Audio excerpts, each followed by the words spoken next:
/show.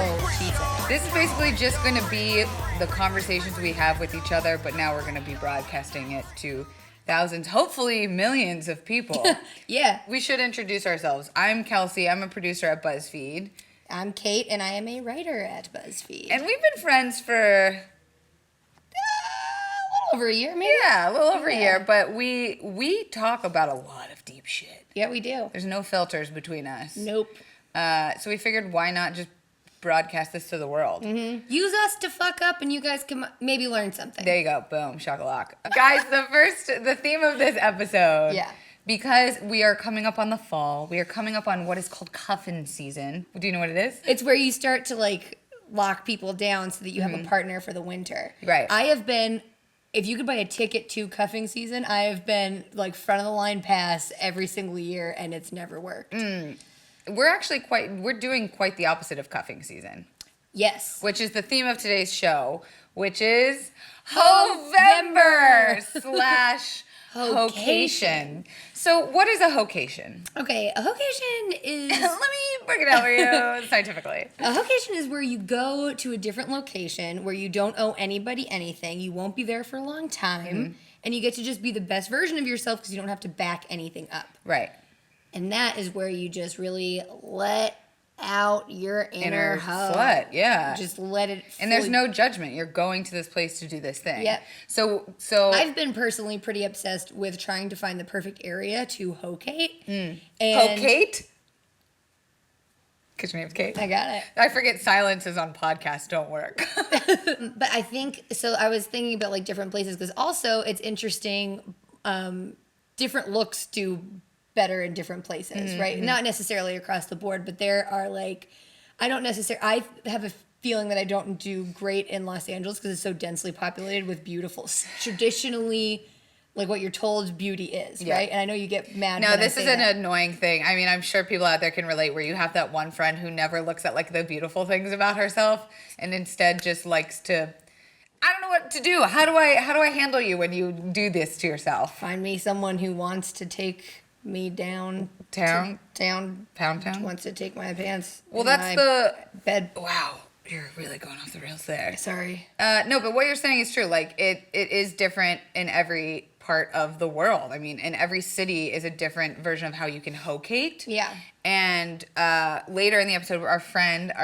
the third to our Slutsketeers, Frederica Ransom, also known as Freddy from Ladylike. Also known as Shreddy when she's on her board. Oh, nice. Yeah. She's going to be joining us, talking about, she doesn't know exactly what we're throwing her way. We just asked, hey, girl, will you come be the first guest on our podcast? And she was like, yeah, I guess. But we have been trying to we've been trying to plan a hocation, the three of us, and we are having a hard time. It is true that there are just certain places where it's a little bit easier for other people than it is for other people. Well, it's like going to a gay bar when you're straight. It's like, you're not going to fuck there. Yeah. Me being bisexual, which is great, that I can pretty much fuck anywhere. Yes. Me being a horrible prude means this is hard for me.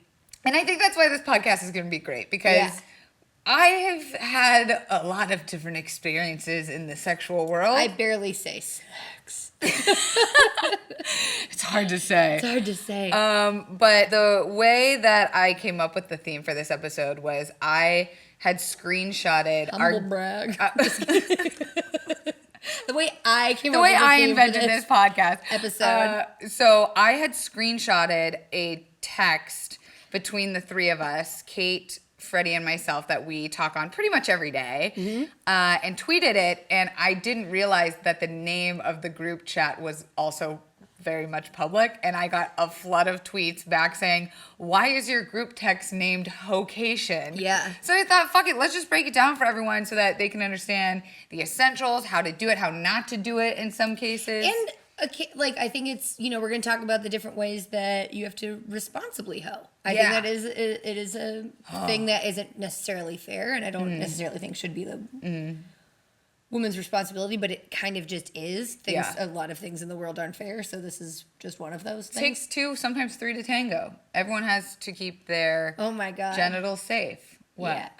I just thought about a threesome. I had a dream about a threesome last night, and you were in it. Like as the third? Yeah. What? Okay, Sorry, you just made me anxiety burp saying that. In my dream, it was you, me, and this other guy, and so Wait, this is like the first that I'm ever hearing Kate talk sexually about me. This is incredible. Wow, what great content. Okay, so I had this dream, and we were in a bookstore. Nerd, I know. No, and it's hot. And we were on this loft bed of a bookstore, and it was you, me, and this guy. I think, like, I don't know if we know the guy, but you were like, you come up to me very... He was faceless? Yeah, pretty much. And he was just like, had a good build to him, though. And you were... You come up to me and you're like, Kate, he wants to have a threesome with us. We got to go do this. And I was like, okay. And so... Wait, so I forced you into having a threesome? You didn't force me. You were just like, do you want to do it? And I was like, I don't say no a lot. So even in my dream, I can't set boundaries.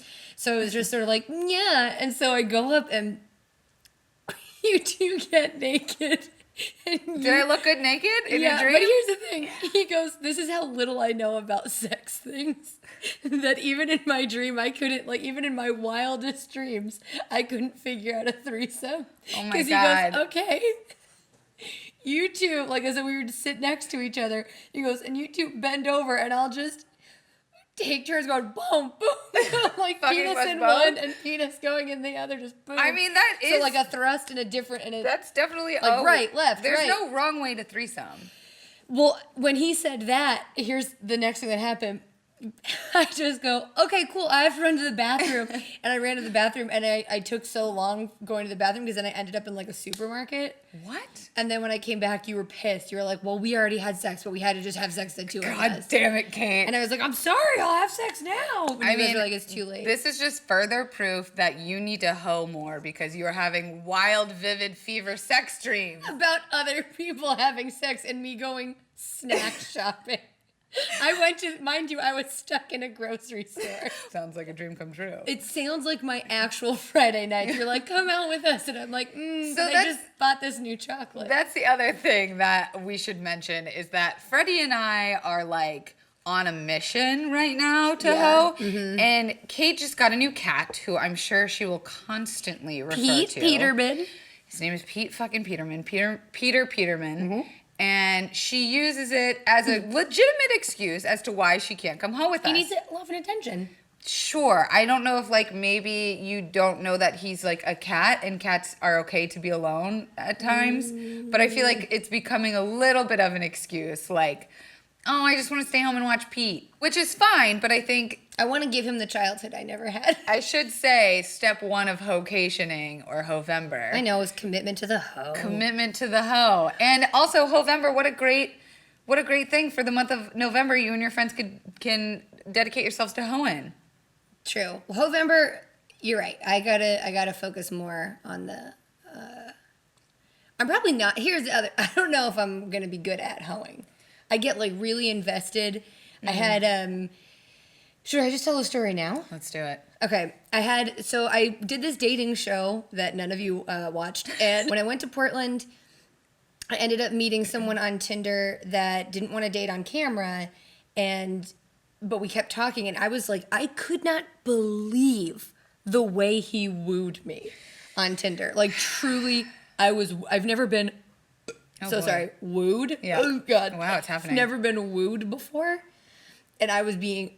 And then what about him wooed you? Because honestly, to me, it just seemed like he had a good sense of humor, and that's what made you woo. Oh my God, I was putty in his hands. He had a good sense of humor, but he was like quick with stuff. And guys so often are just sort of like, "What's up? Cool, cool, cool. I work in Marina Del Rey. What do you do?" And he was just like witty, and we were talking about stuff, and I just he had a personality, and he wasn't from LA. And he wasn't from LA. It was beautiful. And then we were talking for a while, whatever. And then we like texting like back and forth. You came back to LA, yeah. So it was a long distance. I didn't meet up with him there. I didn't have time. Yeah. And then we were talking for a while, and then it sort of faded out. And then the one day I had a couple glasses of wine, and I was like, as we do, and I was like, I want attention. So I texted him, and I was like, I feel like we're growing apart. I thought it was funny. Mm-hmm. Every time I tell it to someone's like, maybe a better line. Yeah, if you could see my face, podcast listeners, it was like, great line. Good, that was a good line. Anyway, he texted me back. I mean, yeah, you live in LA. It's like, okay. I put the little the gif of Homer Simpson backing up into the bush. And then I said, I totally lied and was just like, I guess this is a bad time to tell you that I'm going to be in Portland. So you made up a false truth. I lied. I cold lied. That you were going to go to Portland. But here's the thing. That you were going to Portland. It was, his response made what I said, it decided whether or not what I said was true or false. Okay, what did he respond with? He was like, oh, cool, when? And that's what I was like, and you were like, okay. We're in love. Yeah, I was like, oh, November, because Hovember. Hovember. And I was like, okay, it'll be in November, whenever. He was like, cool. So then we start talking, and then we start like, I don't think it was sexting. No, it wasn't. It was the closest to sexting I've ever gotten. But it was really cool, and he was talking, like, because I don't have a lot of sex, so I don't know a lot of things, and I kind of want someone to be, like, understanding of that so that I don't, like, freak out in the moment. Uh-huh. Everything was cool. Long story short, I went right ahead and asked for a dick pic. Wow, bold. Because I thought it would be fun, and he sent it, and I didn't know it was... That was the most bold thing I've ever heard you do. Yeah. You were like, I straight up asked for a dick pic. Yeah. You said you wanted to see it. Yeah. And he was like, wha-bam. And he sent it real quick. And then you sent back, this is my favorite part. I said, oh. She sent back... Oh, that's a good-looking dick. Didn't you send... Oh, no. And first you also sent a hugging emoji? Yeah. The emoji with the little hands out to hug. And like, I'm sure he didn't feel great about that. But I also said, oh, that's a nice-looking dick. Yeah. Anyway, long story short, he stopped talking to me, and now I don't think I'm going to Shortly Portland. After. But a couple days after. What did we learn from this hoe lesson was that basically lie a little bit. You gotta lie. A little bit. Lie a little bit. Because if he would have been like, oh, here's my dick pic. Can't wait to see you. What are the dates you're coming? Where are you staying? What are the dates you're coming? Then I would have been like, oh, he's like super into you. And you could have been like, I'd fly to Portland for the dick. You know what I mean? Otherwise, it's just not worth it. I was planning on flying there for the dick, and it just... it was a for sure thing. I was gonna go. So we should say step 2 in Hovember Hocation is that plans can get derailed, but that shouldn't stop you. We gonna do it like this. Freak y'all.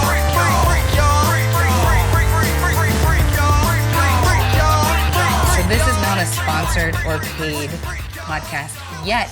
But we would like it to be. We would like to have advertisers on this show. Yes, we would. So we thought, why not practice? Mm-hmm. And so we asked our other writer friend, Garrett, to write a fake advertisement for us. Yeah, so that we could cold read it right now. Yeah, and so that we could this is how we would do it if someone was paying us. Mm-hmm.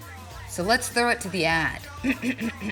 Are you unable to tell the difference between a tomato and a ball of dirt?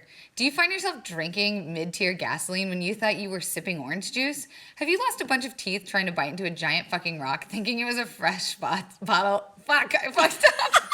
Oh no, we're never gonna get a sponsor. Have you lost a bunch of teeth trying to bite into a giant fucking rock thinking it was a fresh ball of mozzarella? Mozzarella, he just forgot the A. Oh, okay. If you're like me, then you have absolutely no idea how to feed yourself. What is food? What does it look like? What on earth is a grocery store? Well, our friends over at Brown Apron have the solution. For those of us utterly baffled by what a loaf of bread looks like or how to purchase a carrot, Brown Apron will ship 100% certified food straight to your door. That's right, no more of those embarrassing trips to the store, fumbling around like a newborn horse, desperately trying to figure out what items are food and which are wet floor signs sitting on the ground. Plus, each Brown Apron kit comes with simple recipes to follow to make the food taste better because none of us know how to use a fucking internet and its access to all man's son knowledge. This is a terrible ad. It's also far too long. Way too long. Bottom line, check out Brown Apron. Listeners of this podcast, use offer code SHESAID, and get 25% off the first time you make your mail carrier haul a 30-pound box of mostly ice, but also some food right up to your door like you're some sort of fucking king. You're too dumb to know what a scallion is or how to find recipes on Recipe Machine. So use Brown Apron. Guys, that was a terrible run through, but we don't have time to think about it because our first guest, Freddy, is here. Freddy, come to the pod. You're going to sit in between us. Oh my goodness, how cozy. This is live to tape, so we're rolling. There's no stopping. There's no stopping. You just have to, this is broken, so we're just going to Like, it sounded like you farted. But you I didn't fart. I farted earlier. She did fart It's earlier. okay if you did. I know I farted earlier. Guys, Freddy, you're here. Hi. Oh my God. Tell us who you are, because people know who you are if they listen to this. Who am I? Who aren't you? What a loaded question. You know? Get into it. I am born and raised in Virginia. Oh my God, like you're a producer of BuzzFeed. You're a freaking producer for Lady Lake. I love to shop. Oh my God, you're 1/6 I of Lady Lake. love long walks on the beach. I'm a producer at BuzzFeed. Yay! And you are our good friend, and we roped you into being the first guinea pig guest. You were like 100% down. Like, you didn't even ask me what it was about. You weren't like, what do you want me to say? So Freddie has no idea what this podcast is about. Okay, this is the thing. If this podcast is anything like our group chat, then like I'm ready. I'm ready for it. Literally, that's exactly what I said. Truly, that this is how I came to think of Kelsey this episode. does not miss an opportunity to say that she came up with this. Yes, that I came up with the theme for this week, which is Hocation Hovember. So, what better person to bring in than the third of our group What'd you text? say, Slutsketeer? Yeah, the third of our Slutsketeers. Beautiful Fred. And so we were just going over the story. You are very versed in the story that Kate was just finishing up about the dick pic. What are your thoughts on dick pics? You know, I haven't really received a myriad of dick pics in my time. You're pretty private too, I feel like. You don't put your shit out there. I don't, but I also haven't really received dick pics. I think, honestly, the people that I've been involved with in any kind of way that's like sexual or romantic or intimate, they've just come over. Ooh. No need for that. No, let's cut to the chase. What if you were like talking to someone and you were into them? You identify as straight. Yes. So what if a guy texted you and was like, just out of nowhere sent a dick pic? Just out of nowhere. Yeah, So he like, didn't ask? No. Not really down for that. I like how you laughed, but it's true. Like, we were talking about this. We went to an event the other night where it was a thing in Los Angeles where it was the history of dick pics and how unwanted and unsolicited they are. But I think a great fix to all of this is if men would just ask if we wanted it. I also think that it should be like kind of cool if we ask for one. Yeah. Sure. You should, because like, why not? Yeah. In this Because age where this guy- dating is all online, everything's online, flirting's online, Yeah. sexting's a thing. Like, why not? I really feel like I should go into some sort of like, I should start like bargaining with people or something, like maybe go try to like buy some cards or something, because he asked me first for a nude and I started laughing and I was like barking up the wrong tree. He asked you for a nude? He asked me for a nude I and think then I forgot this part of the story. I got a dick pic out of it and sent him a picture of my actual cat.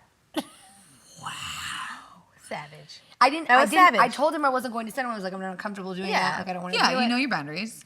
And I was like, wait, but if I wanted one, would you have sent it? And he was like, I mean, if you wanted it, but I'm not going to impose. And that's when I Right. said I want to see it. See, that's a nice, Exchange. healthy exchange. Yeah. I think- But mind you, he unfollowed me on Instagram for no reason. We did not get to that part of the story yet, but like we have, it is a case we have not yet cracked. It's a mystery that shall To remain us all. unsolved. But Fred, what we were talking about, like what a Hovember Hocation would look like. We go out with like intention to hoe, right? But like it doesn't happen so often No, that like it's we just go insane. out. So then if Yeah. it actually does happen, I'm almost sometimes like, wait, do I shit, really let's- want to do this? Yeah. Well, the other No, thing too is like the second point we brought up was that like hoeing can absolutely get derailed. Like there have been times where we have been like, we're putting our best fucking fuck me pumps on, we're dressing up. Guys always say like, oh, girls just need to show up and prove that they Oh, want that it. is so not true. I've No. showed up to literally anything I do outside of the house with the hope that someone will be like, can we do this right now? Yeah. And it never happens. Yeah, you have to put And I'm some sort always of effort alone. in. And we struggle, like, what is it? Are we not approachable? Are we too I intimidating? think there's a language. I think that I would be doing Yeah. too much if I was just like, hey, you want to... Yeah, and it's like it feels like if that's not something that you do, it feels like you're doing too much. But that's people's norm. That's like a lot of people's norm of just saying how it is and like moving forward and like I will say, like, I Getting grew it up in. pretty sexually liberal. My parents both worked 7 days a week. I grew up with a nanny, so not a lot of supervision. I was able to like hang out with a crew. I grew up in Florida, for fuck's sake. So like I got it all out of the way pretty early. Like my first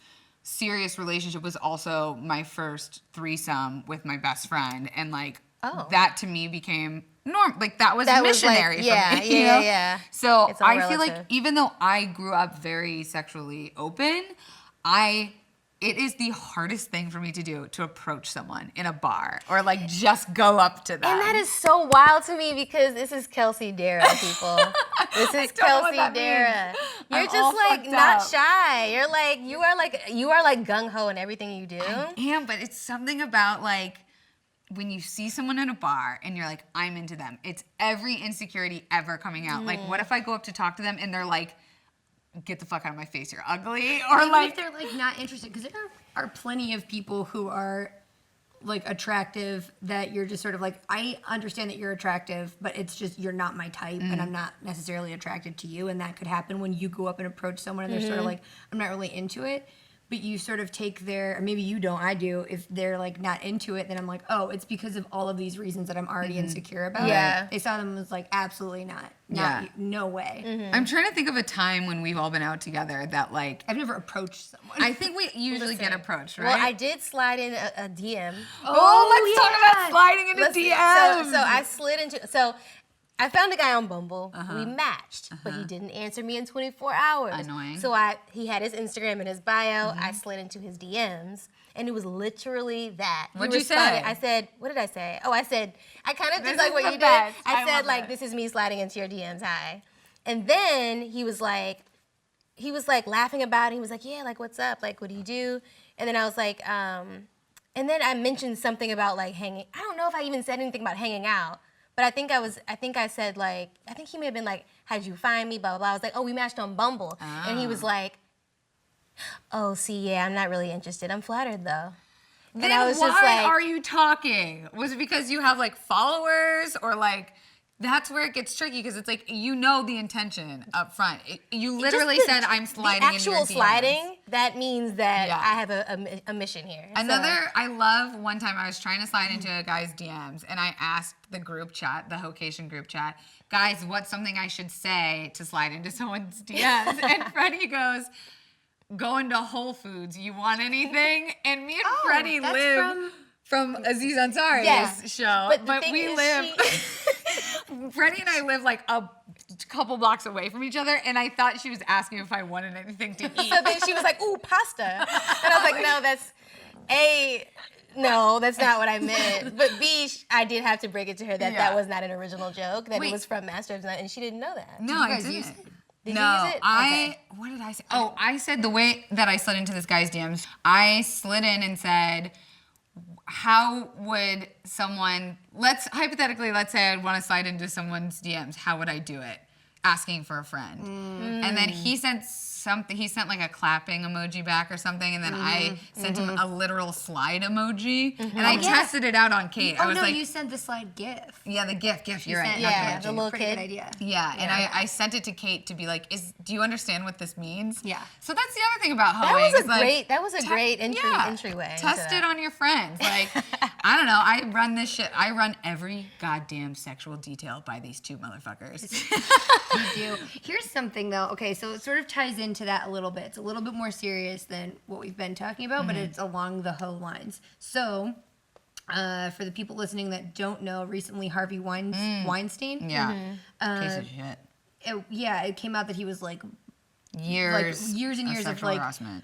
harassing all of these women Rape and whatnot. even. And like it's so interesting because sometimes it's like portrayed like rape is very, or like, you know, sexual harassment is very like outward, like I am harassing you right now. But the way he did it, if you hear the How audio too, manipulative. he's just like, he says like, don't ruin your friendship with Yeah. me for 5 minutes. It's only 5 minutes. And like you get to this place where you're now in danger or whatever. And he did like super lure people in and be like, oh, the meeting was changed to our hotel room or whatever. But that's something that like when it comes to hoeing, this is like a genuine fear that I have, which is like going to a place and then you don't really get the opportunity to reserve your right to change your mind. So like You're afraid of getting stuck in a situation. yeah, I just don't want to put or being in like the idea of like going home with someone and not knowing like who else is in their apartment. Yeah. Like, do they have like a bunch of other like roommates? How do I get home from here? Does my phone have enough juice? And Yeah. I know that a lot of times, like, I don't want to, lump a whole group of like every man into this group of, like predatory men. But it is also interesting that so many men are like shocked by this, and like sometimes people just don't know. And not saying that a woman shouldn't go and explore, but for me, I personally don't always feel like the worst thing possible will happen. I know that's not always the case. I mean, even when we were all at that guy's house that you were talking to, Fred and I, like, there were all those other guys there. So we were at this party and it was me, Fred, and Kelsey, and just like a bunch of other guys. Yeah. None of who were like talking to us or really seemed all that. They were just like boring white guys They were standing in a all corner. wearing, Like Same talking to outfit. each Yeah, other. they all were wearing the looked same exactly the clothes. same too. Yeah. But everyone was drinking, and we didn't really know them. So Fred and I are like, well, we're not going to leave Kelsey here. yeah. She was like hooking up with the guy, and we weren't going to Yeah. leave her there. That's a Until good they like left, yes, yeah. that's a good like also to add to the November Hocation list is like you do have to safe hoe. You have to hoe Yeah. safely, and you have to like watch out for your friends, because that's what I loved. Even though they both were like, we have zero interest in anyone here, like we will stay until morning if Yeah. you wanted us to. And I was like, oh my God, no, I'm fine.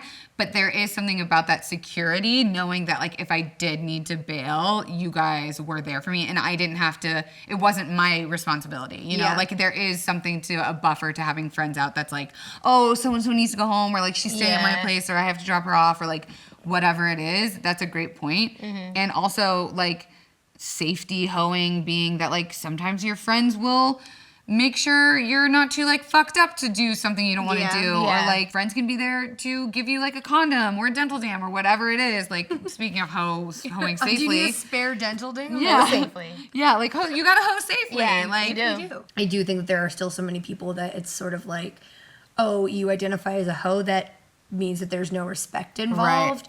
So like you could feel when someone isn't respecting Yeah. you, and you could be like, oh, okay, I don't think that this is necessarily a place of a safe place that I want to really go to. And I would love for that to change, but that's sort of weird too. It's sort of like, yeah, I would like for things to change, but this is just sort of how things are right now. And we have to play by the rules of the game that's happening right now. it's hard to be like confident but also have your guard up, Yeah. like because then you come off as like a bitch or whatever, Yeah. or like Yeah. if you're too vulnerable then you're like emotional, and so it's like how do you find a balance? And I don't think it's about you changing who you are or how you hoe. It's about finding someone that knows how to hoe with you. It's just so Yeah. fun. Like, I know this is all really true. It's just so funny to be like, to talk about hoeing so And seriously. so seriously, yeah. But I like Just find someone who Yeah. speaks Yeah. your same hoe language. Exactly. It's so interesting because I feel like there are a lot of different definitions of hoeing. Like for me, it may not even necessarily be like actively going up to No. dudes and saying like, oh, let's go home. Yeah. It's just being open to the idea that if I do,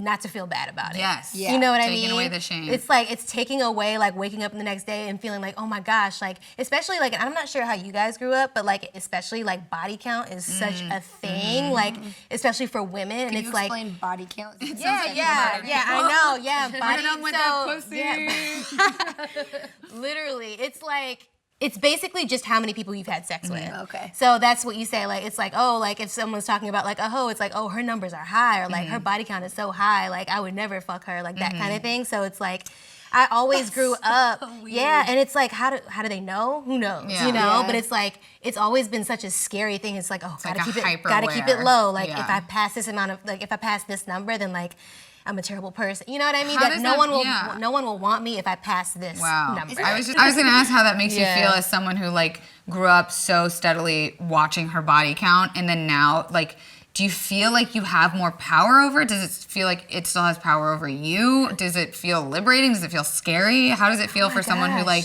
maybe, because I'm definitely not in, I can't identify with that obviously, but I can identify with like religion, right? Like people, I grew up very Baptist, and then being like, if you sleep with people before you're married, you're going to hell or whatever. But like, Oh, yeah. to me, it was really liberating and empowering to be able to decide like, oh, numbers don't fucking matter. In fact, I keep a list on my phone of every single person I've ever had sex with, and I look at it sometimes and I feel like really good about myself.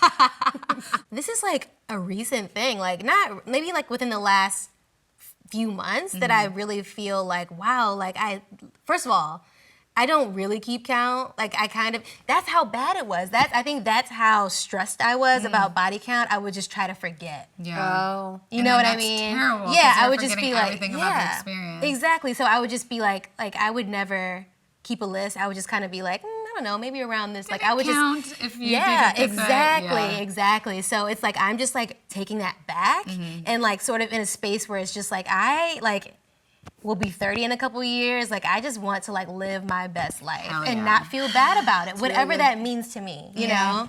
Hell yeah. I feel like when I remember being in college and like there was this kid that I ended up like hooking up with, and I always thought he was so cute, like so freaking cute. This is a whole other story. We don't have to get into it. It's the gold bond situation. We'll tell that on the next podcast.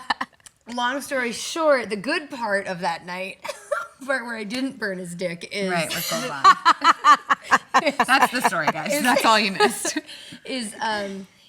I was so self-conscious because I feel like I grew up in I was super Catholic, and it was also like women are supposed to look this way, like thin, like super thin. And so I always just couldn't stand like my boobs and my hips, and I just like really couldn't stand. I know. And so I was like really self-conscious, so I kept pulling like the covers up over me. And I feel like the way I say it is going to sound corny, but he was just like, stop doing that. You're beautiful. That's and not I was corny. like, That's awesome. I was like, I know. But then he was like, he didn't ask to have sex. That was another thing. He was like not asking to have sex. And I just kept saying like, we're not having sex. We're not having sex. And finally he was like, I'm not asking. If you want to, great. But I'm not like, no pressure. Yeah. But I was still like, I had to say that because it really didn't feel like my body was my own and like I wasn't allowed to like Do this thing or anything with whatever. it. And I felt so guilty for having a body.